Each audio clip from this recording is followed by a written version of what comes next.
जय श्री कृष्ण, राधे राधे। हम लोग विष्णु सहस्त्रनाम के जो मंत्र हैं, जो नाम हैं, उनके अर्थ का श्रवण कर रहे हैं। मैं अपने गुरुजनों से और भगवान श्री कृष्ण और स्वामिनी राधा रानी से प्रार्थना करती हूँ, सभी गोपियों से प्रार्थना करती हूँ कि विष्णु सहस्त्रनाम में जो रस है, वो मैं इसके भावार्थ के द्वारा दे पाऊँ। मैंने इससे पहले ललिता सहस्त्रनाम के संपूर्ण मंत्रों का भावार्थ कई वीडियोस में दिया है, जो बहुत आप लोगों को पसंद आई थी।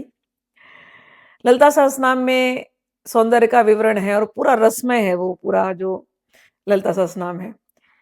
जब मैंने विष्णु सहस्त्रनाम पर बोलने का सोचा, तो पहले ही जो नाम आ जाते हैं, ओम विश्वम विष्णु वषट्कारो, यहाँ से शुरू होता है विष्णु सहस्त्रनाम। आज जो क्लास लूंगी, आज जो बताऊंगी, ये यहीं से विष्णु सहस्त्रनाम एक्चुअली में शुरू होता है। इसमें वो रस नहीं आ रहा था। सोचने लगी ओम ओम तो निराकार ब्रह्म, अच्छा। विष्णु तो विष्णु भगवान, अच्छा। वषटकारो तो वषट वषट तो मंत्र है, अच्छा। भूत भव्य भवत प्रभु, ऐसे पढ़ रही थी, लेकिन उसमें रस जो आना चाहिए था, नहीं आ रहा था। तो रस कैसे आए? तो फिर जिन्होंने ये दिया है, उन्हीं का मैंने ध्यान किया। भीष्म पितामह ने बोला है, भीष्म पितामह का ध्यान किया, कई दिनों ध्यान किया, और जब तक रस नहीं प्रकट होगा तब तक विष्णु सहस्त्रनाम बोलने का मन ही नहीं हो रहा था मुझे। तो अभी बोलने के पहले कल भी रात को कई घंटे बैठी रही और भीष्म पितामह से मनाती रही। और जब जब जब वो जो सीन है वो मेरी आंखों के सामने से चलने लगा कि भीष्म पितामह सरशैया पे सोए हैं और सामने श्री कृष्ण खड़े हैं, यहाँ युधिष्ठिर खड़े हैं, भीष्म पितामह उनको ये सब ज्ञान दे रहे हैं, लेकिन भीष्म पितामह ने शरीर कैसे छोड़ा था? और शरीर छोड़ने से पहले उन्होंने श्री कृष्ण के सामने एक स्तुति गाई थी, जिसको भीष्म स्तुति कहते हैं, जिसको हम श्रीमद् भागवत में सुनते हैं। तो उस भीष्म स्तुति में ऐसे तो बहुत सारी सुंदर स्तुतियां हैं, लेकिन उसके अंदर जो 40 नंबर का जो श्लोक है उस स्तुति में, उसमें भीष्म पितामह ने गोपी भाव का वर्णन किया है, उस श्रृंगार रस का वर्णन किया है, उस श्रृंगार रस में भगवान श्री कृष्ण का वर्णन किया है। और तो इसका कहने का अर्थ है कि भले वो वीर भाव में भगवान को देखते थे, लेकिन वो श्रृंगार रस को जानते थे। गोपियों की लीला उन्होंने देखी थी और शायद उसमें वो भी थे, इसीलिए तो वो इस प्रकार की प्रार्थना कर रहे हैं। तो वो क्या श्लोक है, मैं एक बार पढ़ देती हूँ। ललित गति विलास वल्गुहास प्रणय निरक्षण कल्पितोरुमाना कृतमनुकृतवत्य उन्मदान्धाः प्रकृतिमगन किल यस्य गोपवधवः। ये श्लोक नंबर 40 है, जो प्रथम स्कंद में आता है, भीष्म स्तुति अध्याय 9 में। इसमें भीष्म पितामह श्री कृष्ण सामने खड़े थे और उनके सामने कह रहे हैं कि जिनकी लटकीली सुंदर चाल, हाव भाव युक्त चेष्टाएं, मधुर मुस्कान और प्रेम भरी चितवन से अत्यंत सम्मानित गोपियां भी रासलीला में उनके प्रेमोन्माद से मतवाली होकर जिनकी लीलाओं का अनुकरण करके तन्मय हो गई थी, मैं उन्हीं भगवान श्री कृष्ण में मेरा परम प्रेम हूं। ये भाव भीष्म स्तुति में दिया गया है। भीष्म जैसे योद्धा जो चाहते थे कि भगवान उनसे युद्ध करें, और भगवान ने अपने भक्त की इच्छा पूरी करने के लिए भले संकल्प लिया था कि मैं कोई शस्त्र नहीं उठाऊंगा, लेकिन फिर भी आ गए थे चक्र लेकर के। उनकी स्तुति में भीष्म पितामह जब ये कहते हैं और गोपियों का स्मरण करते हैं, सोचिए, तो स्तुति केवल भगवान की नहीं, उसमें गोपियों का स्मरण किया गया। तो विष्णु सहस्त्रनाम तो हम उनके मुख से सुन ही रहे हैं, लेकिन ये गोपी भाव उनके अंदर था, उन्होंने ये देखा है, तभी तो स्तुति कर रहे थे। बस उस गोपी भाव का स्मरण करके अब हम लोग विष्णु सहस्त्रनाम को सुनेंगे, क्योंकि बिना गोपी भाव के रस नहीं आने वाला। तो आज मैंने उनसे यही मनाया है कि कुछ भी कीजिएगा, रस आए और रस में ही ये आज मैं इसका उपसंहार करूं। तो अब हम लोग शुरू करते हैं नामों से। 1000 नाम है, इसमें 107 श्लोक दिखाई देंगे। तो जिनके पास पहले के ध्यान मंत्र नहीं है, न्यास इत्यादि नहीं है, कोई चिंता नहीं करना। यहां से हम आज शुरू करने वाले हैं, यहीं से सहस्त्रनाम शुरू होता है और 107 श्लोक इसके अंदर हैं। वहां जाकर के सहस्त्रनाम जो है वो वहीं पर समाप्त होता है। उसके पीछे बाद में बहुत सारी किताबों में फलश्रुति भी है और भी बहुत सारे आयुध वगैरह हैं, तो ये सब एक्स्ट्रा है, लेकिन अभी हम लोग नाम पर फोकस करते हैं। पहला नाम शुरू होता है ओम विश्वम विष्णुर्वषट्कारो भूत भव्य भवत प्रभु भूतकृत भूत भृद्भावो भूतात्मा भूत भावनः। इस श्लोक को जब आप देखोगे तो निराकार से शुरू होगा विष्णु सहस्त्रनाम। निराकार के बहुत सारे गुण, फिर बीच बीच में उनके अवतारों की बात होती है। विष्णु सहस्त्रनाम कहा गया तो विष्णु का ध्यान आता है ना। विष्णु यानी 4 हाथ वाले, जिनके हाथ में शंख चक्र गदा पद्म है, वो विष्णु याद आते हैं। तो शुरुआत भी वो वैसे ही करते हैं, ओम विश्वम विष्णु, शुरुआत भी वही करते हैं। लेकिन ये निराकार और फिर उनके ये जो चतुर्भुज रूप, उसका स्मरण होता है। और फिर आप देखोगे ना कि ये धीरे धीरे बीच बीच में बहुत सारे इनके गुण बताए जाते हैं, बहुत सारे अवतारों का वर्णन होता है। लेकिन एंड जब आता है ना विष्णु सहस्त्रनाम का, तो भीष्म पितामह कैसे एंड करते हैं, एक खाली शब्द ले लेती हूँ उसमें से, क्योंकि मुझे रस चाहिए और रस तो श्री कृष्ण के अतिरिक्त कौन दे सकता है। रसिक शेखर श्री कृष्ण और उनकी गोपियां, और गोपियों में भी गोपियों की जो शिरोमणि है राधा रानी, इनका जब स्मरण करेंगे तब जाकर के तो रस आने वाला है। तो इसीलिए शुरू भले ओमकार से होता है, शुरू भले विश्वम से होता है, विष्णु से होता है, लेकिन एंड कहाँ किया था सुन लो।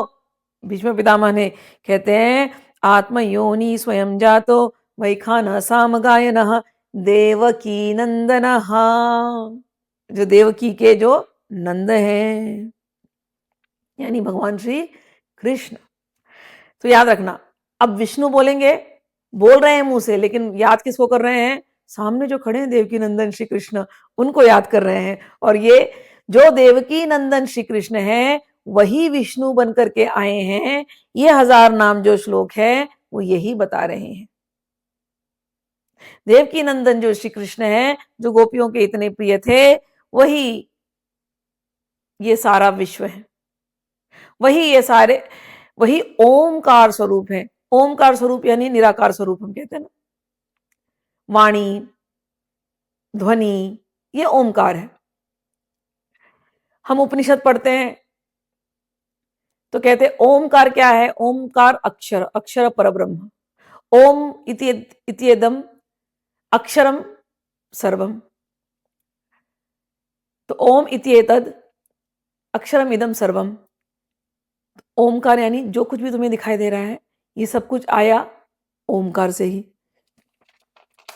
भगवान गीता में भी ओमकार के बारे में ऐसे ही कहते हैं। तो पहले निराकार से शुरू होता है, ओमकार एवदम सर्वम, ओम इति एक अक्षरम ब्रह्म। ये दूसरा गीता में भगवान कहते हैं कि ओमकार ही सब कुछ है और ओमकार ही ब्रह्म स्वरूप है। तो जो पहला जो अक्षर दिया गया यहां पर ओम, वो है ब्रह्म स्वरूप। मांडुक्य उपनिषद में कहते हैं, मैं कुछ श्लोक पढ़ के सुनाती हूं आप लोगों को। प्रणवो यत् अपरम ब्रह्म प्रणवश्च परस्मितः, कि प्रणव ही अपर ब्रह्म है और प्रणव ही पर ब्रह्म कहा गया है। वह अपूर्व, अपूर्वो अनंतरो अबायो अनपरा प्रणवो अव्ययः। ये जो प्रणव है ये अपूर्व है, ये अनंतर है, अबाह्य है, उसके पहले पीछे या आगे पीछे या बाहर कुछ भी नहीं है और उसका कोई कार्य भी नहीं है। और कहते हैं सर्वस्य प्रणवो यादि मध्यमनंतस्तथैव च। प्रणव ही सबका आदि है, प्रणव ही सबका मध्य है, प्रणव ही अंत है। और प्रणव को ऐसा जानकर फिर उसी को प्राप्त हो जाता है। प्रणवम ही ईश्वरम विद्यात सर्वस्य हृदये स्थितम। प्रणव ही ईश्वर है और प्रणव कहाँ स्थित है? सबके हृदय में स्थित है। तो शुरू कहां से किया था? प्रणव यानी ओमकार, ओमकार यानी सर्वत्र ओमकार, जो कुछ भी तुम्हें दिखाई दे रहा है ओमकार, यही ब्रह्म है, यही बाहर भी है, यही भीतर भी है, और यही सभी के हृदय के अंदर ईश्वर रूप में बैठा है। गीता में भगवान कहते हैं वो ईश्वर सभी के हृदय में बैठा है। तो ओमकार और ईश्वर, ओमकार और ब्रह्म पर्यायवाची शब्द है। फिर कहते हैं मंडूक्योपनिषद में सर्वव्यापीम ओंकारम मत्वा धीरो न शोचति अमात्रो अनंत मात्रश्च द्वैतस्योपशमस्य शिवः ओंकारो विदितो येन स मुनिर्नेतरो जनः। प्रणव ही सबके हृदय में ईश्वर बनकर के है और सर्वव्यापी पुरुष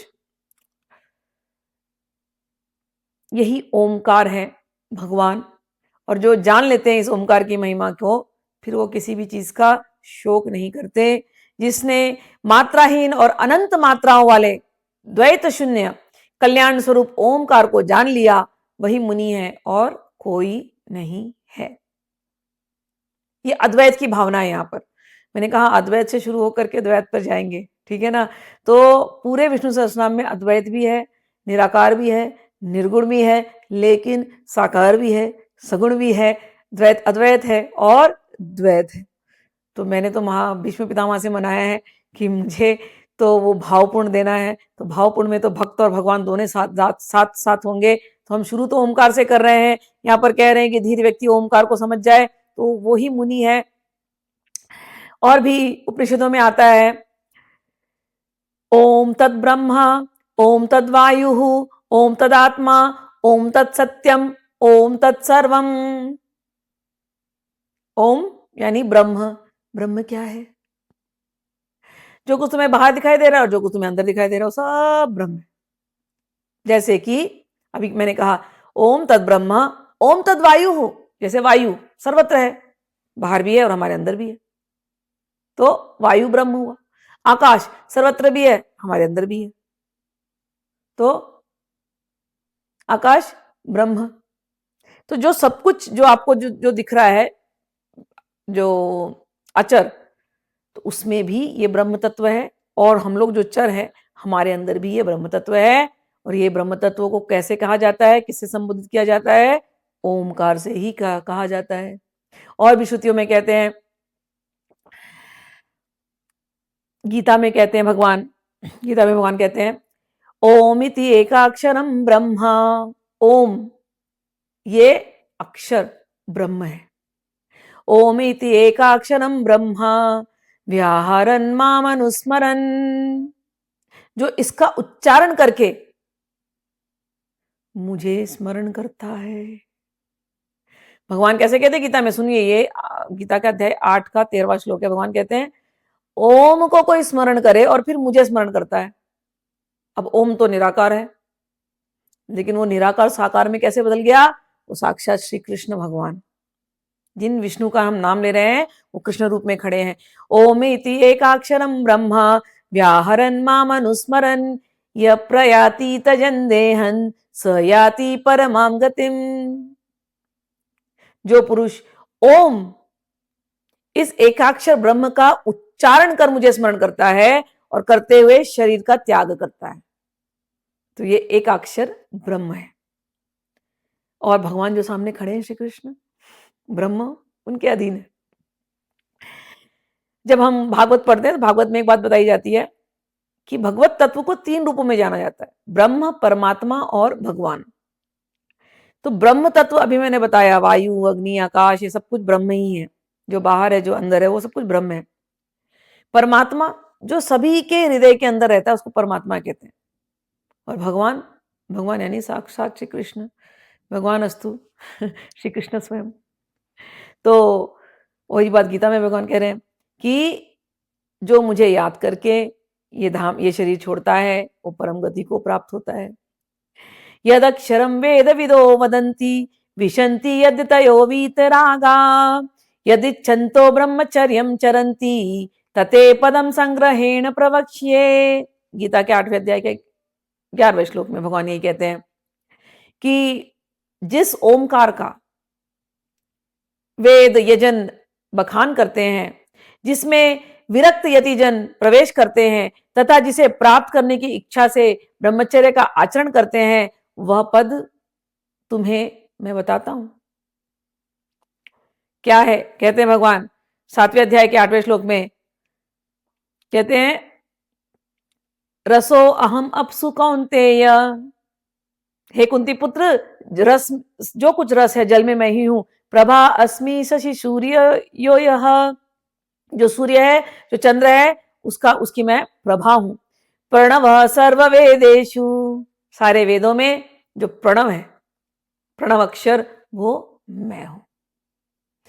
प्रणव सर्व वेदेशु शब्द के पौरुषम निशः, और पुरुषों में मैं पुरुषत्व हूं। तो अब समझ में आ रहा ना ओमकार क्या है।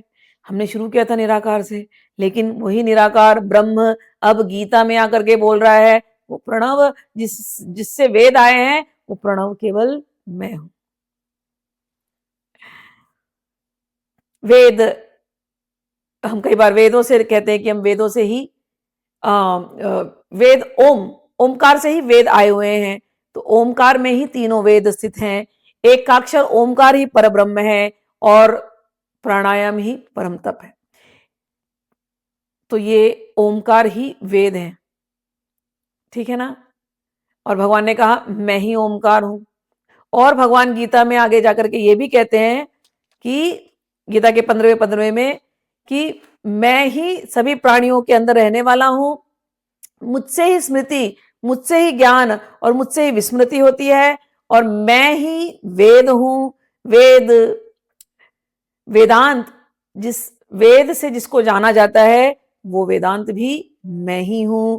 सर्वस्य चाहं हृदि सन्निविष्टो मत्त स्मृतिर्ज्ञानमपोहनं च वेदैश्च सर्वैर् अहं वेद वेद्यो वेदांत कृद वेद विद एव चाहम।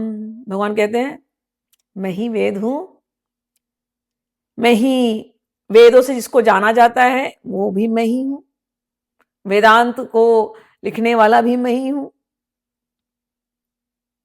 वेद को जानने वाला भी मैं ही हूं। तो ओमकार शब्द से हमने शुरू किया, लेकिन ये ओमकार क्या, किसके बारे में रहा है? भगवान श्री कृष्ण के बारे में कह रहा है। वही भगवान श्री कृष्ण विष्णु स्वरूप में पूरे विश्व में सभी के अंदर गए। अभी मैंने कहा ना, सर्वस्य चाहम हृदय सन्निविष्टो। वो जो हृदय सन्निविष्टो है ना, सबके हृदय में जो चले गए हैं ना, उसी तत्व को कहते हैं विष्णु। तो अब हम दूसरे नाम पर चलते हैं। ओम विश्वम, विष्णु वषटकारो। विश्वम का अर्थ है, विश्व शब्द से अर्थ होता है ओंकार ही, ठीक है। तो विश्व यानी ओंकार, ये ओंकार विश्व रूप में आया है, ये ब्रह्म ही विश्व रूप में फैला हुआ है। चर अचर के जीव में ये ओंकार ही विश्व रूप में है। तो विश्व का अर्थ ओंकार है। ओम विश्व ये दोनों एक ही हैं, और इन दोनों के साथ जुड़ा हुआ जो तीसरा जो वर्ड है वो है, तीसरा जो शब्द है वो है विष्णु। तो ओम विश्वम विष्णुर्व षटकारो, विष्णु का अर्थ है जो सब में प्रवेश कर गया हो, जो सर्वत्र दिखाई देता हो, जो सभी कुछ में है। तो ब्रह्म, और ब्रह्म के बाद विश्व, इस विश्व में रहने वाला, और वो जो तत्व, वो जो विष्णु है, वो सर्वत्र जो फैला हुआ है, सर्वव्यापी है, उसको कहा गया विष्णु। वषट, ओम विश्वम विष्णुर्वषटकारो, वो ब्रह्म जो इस पूरे विश्व में है, विष्णु रूप में सबका पालन कर रहा है, उसका यजन करते हैं। उसका यजन किससे करते हैं? वषट इत्यादि मंत्रों से करते हैं। तो वो वषटकार यानी वषट मंत्र होते हैं जिससे भगवान विष्णु का या अन्य यज्ञ होते हैं। तो गीता में भगवान कहते हैं मैं ही यज्ञ हूं, और यज्ञ वह विष्णु, यज्ञ जो है वो विष्णु ही है। हम जो भी कर्म करें वो यज्ञ है, और वो किसके लिए करें? भगवान की प्रसन्नता के लिए करें। तो जिसके उद्देश्य से वशट मंत्र का उपयोग किया जाता है उसको कहा गया वशटकारो। अब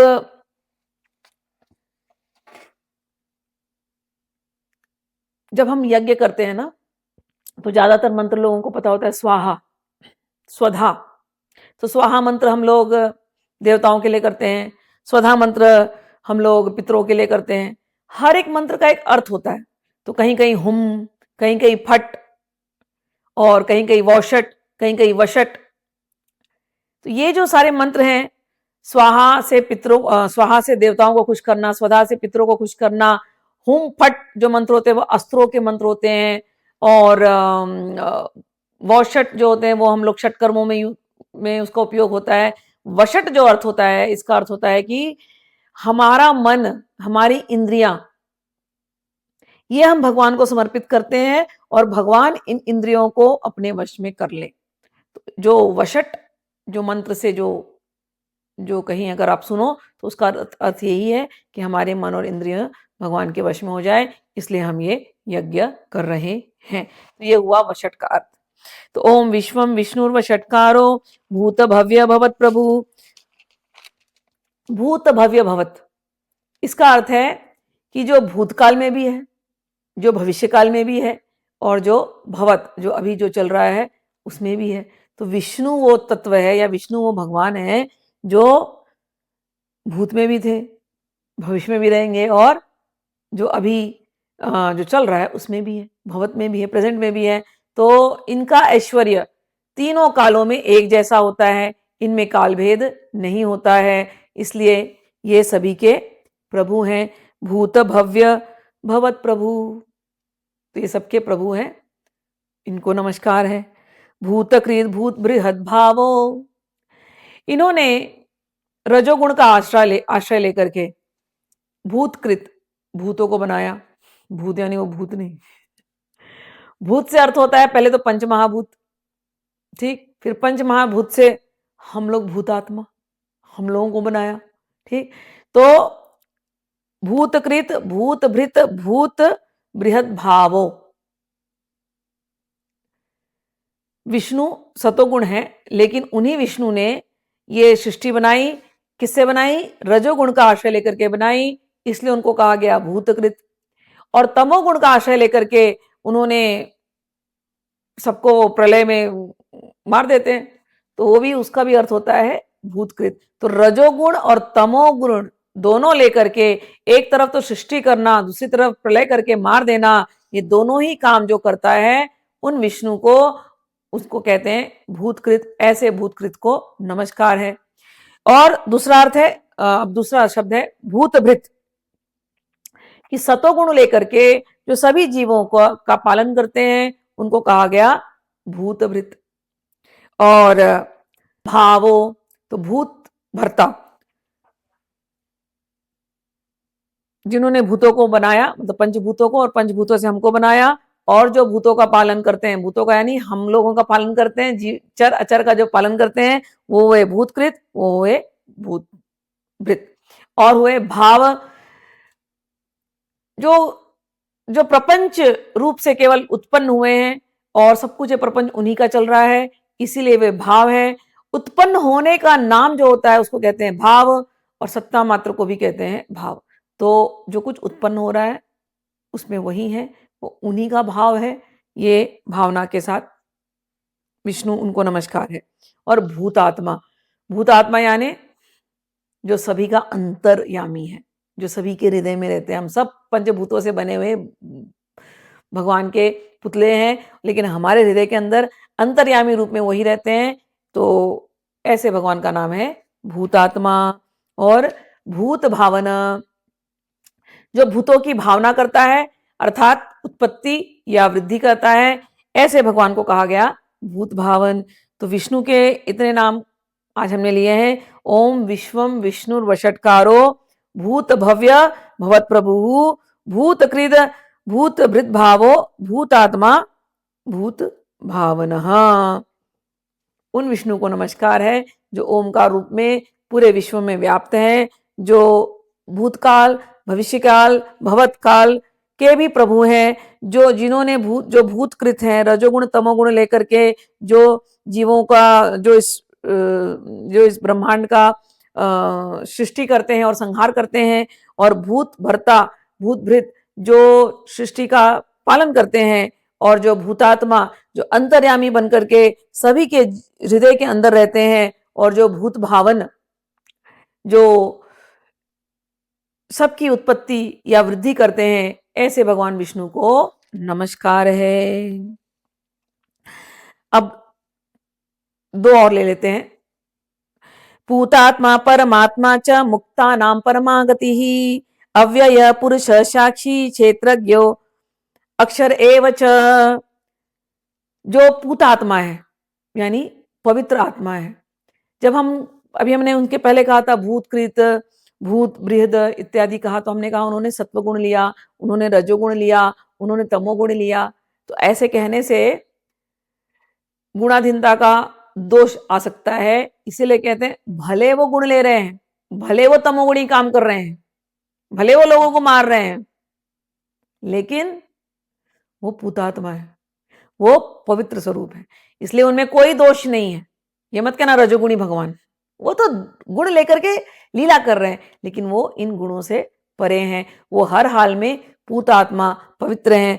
पूतात्मा परमात्मा, वो सभी के हृदय के अंदर रहने वाले परमात्मा स्वरूप हैं। और मुक्ता नाम परमागति, जो मुक्तात्मा है उनके वो परम गति हैं, या जिसको मुक्ति चाहिए उनके लिए परम गति एक भगवान श्री कृष्ण ही है। तो गीता में भगवान यही कहते हैं, मामुपेत्य तु कौन्तेय पुनर्जन्म न विद्यते। गीता में कहते हैं भगवान 8वें अध्याय में कि एक बार मुझे किसी ने प्राप्त कर लिया तो उसको पुनर्जन्म नहीं मिलता। तो यदि आपको मुक्ति की कल्पना है तो इन मुकुंद भगवान श्री कृष्ण को याद करो, और इनको याद करते हुए ही प्राण छोड़ेंगे, ऐसा संकल्प कर लो। अगर कोई ऐसा करता है तो मामुपेत्य तु कौन्तेय पुनर्जन्म न विद्यते, फिर वो मुझे प्राप्त करके उसका पुनर्जन्म नहीं होता। तो मुक्तात्मा च परमागति, परमागति जो मुक्तात्मा है उनका परम गति भगवान विष्णु जो कृष्ण रूप में है, उनको हम नमस्कार करते हैं। पूतात्मा परमात्मा च मुक्तानाम परमागति ही अव्यय, जो जिनका व्यय नहीं होता, जो हर हाल में वैसे के वैसे ही रहते हैं, उनका विनाश या विकार नहीं होता। पुरुषः, जो इस नवद्वार की पुरी में जो रहते हैं, पूरम शरीरम तस्मिन क्षेते पुरुषः, जो इस नवद्वार के शरीर में रहते हैं वो पुरुष। साक्षी, जो साक्षी स्वरूप में सभी के हृदय में रहते हैं। क्षेत्रज्ञों अक्षर एव च, क्षेत्रज्ञ यानी ये जो शरीर है ये क्षेत्र है। गीता में इसके ऊपर बहुत भगवान ने बात करी है। तो आप लोग विष्णु सहस्त्रनाम सुनना चाह रहे हो तो गीता थोड़ी आप लोगों को आनी चाहिए। जो लोग गीता जानते हैं बहुत अच्छी बात, आप समझ जाएंगे क्षेत्रज्ञ क्या है। लेकिन और अगर जानना है कि क्षेत्रज्ञ क्या है डिटेल में, तो प्लीज आप लोग गीता के लेक्चर सुनिए। चैनल पे आप जाएंगे तो प्लेलिस्ट में पूरे गीता के लेक्चर्स दिए हैं श्लोक वाइज, हर चैप्टर का करीब 120 121 लेक्चर है। जरूर जाकर के सुनिएगा। 8वें अध्याय में, 12वें अध्याय, 13वें अध्याय में भगवान क्षेत्रज्ञ की बात करते हैं, तो जाकर के सुनिए। 9वें अध्याय में भगवान अक्षर पर ब्रह्म की बात करते हैं। तो यहाँ पर ये दोनों शब्द आए, क्षेत्रज्ञ अक्षर। अक्षर यानी जिसका क्षर नहीं होता, जो कभी खत्म नहीं होता, वो हुआ अक्षर। तो वो भगवान जिनका कभी क्षर नहीं होता, जो हमेशा से हैं, हमेशा हैं, हमेशा रहेंगे, जो पहले भी थे, हैं, रहेंगे, ऐसे भगवान, वो परम पुरुष जो अक्षर हैं, जिनमें कोई विकार होता नहीं, जो क्षर कभी होते नहीं, उनको हम नमस्कार करते हैं। क्षेत्रज्ञ क्या अर्थ होता है? जो इस शरीर के मालिक हैं। इस शरीर में दो आत्मा, गीता में सिखाई गई, इस शरीर में दो आत्मा रहती है, एक जीवात्मा एक परमात्मा। जीवात्मा भी क्षेत्रज्ञ है, हम जीवात्मा है, हम क्षेत्रज्ञ हैं इस शरीर के, लेकिन परमात्मा हमारे भी शरीर का क्षेत्रज्ञ है, और दूसरे जितना जो कुछ भी दिख रहा है सबके शरीरों का क्षेत्रज्ञ है। वो इस पूरे ब्रह्मांड का क्षेत्रज्ञ है। क्षेत्रज्ञ मतलब ओनर। जैसे आपके घर में बिजली आती है तो बिजली का बिल आप भरते हो, तो आप अपने घर के ओनर हो, ठीक है ना। तो वो बिजली का जो बिल आता है उसका भी ओनर आप ही हो, ओनरशिप आप ही की है। लेकिन बिजली आती कहाँ से? आपके स्टेट से कहीं तो आती होगी ना।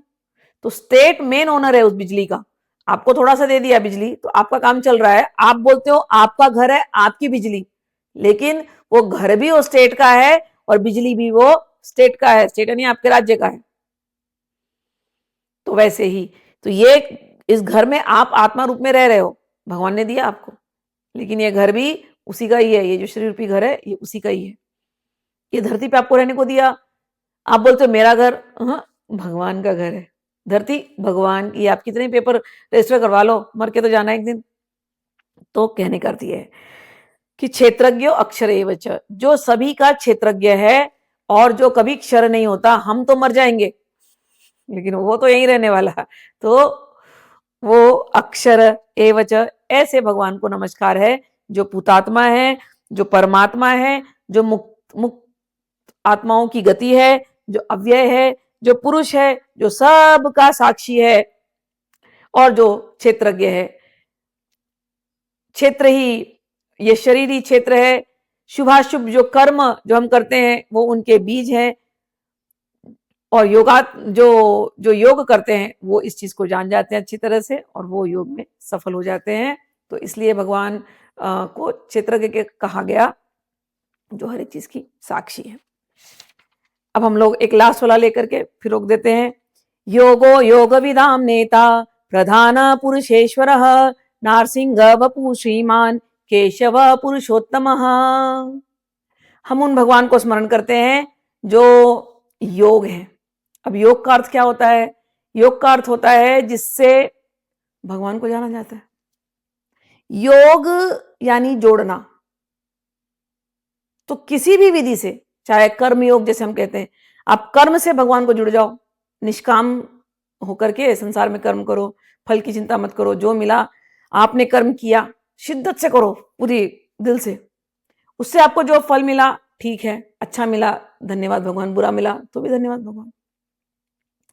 निष्काम होकर कर्म करो और भगवान को समर्पित करते जाओ, तो उसको कहेंगे कर्मयोग।